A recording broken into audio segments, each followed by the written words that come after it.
today's video nga pala ay gagawa po ako ng buko pandan.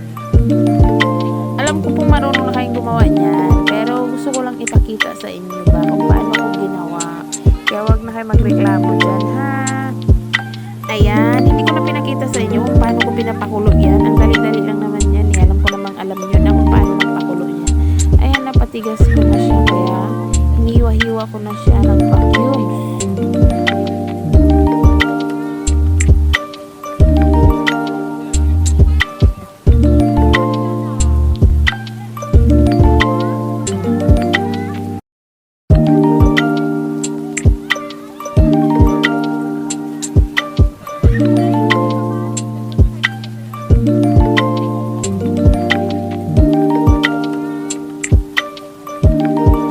Ayan po, natapos ko na siyang hiwain ng pa-cubes. Ngayon po ay magbubukas po ako ng cremisada po. Kahit anong brand po, pwede naman.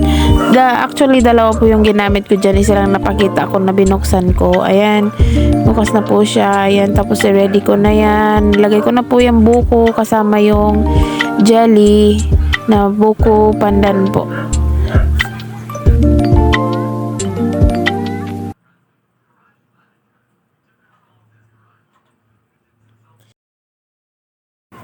Ayan, hinalo ko lang, no. Tapos pagkatapos maghalo, inilagay ko lang yung cream densada po.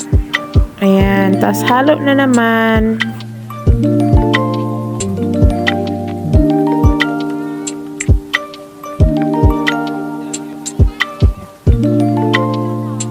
Ayan, okay na po yan.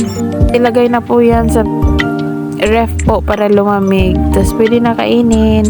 Yun lang po guys. Bye bye!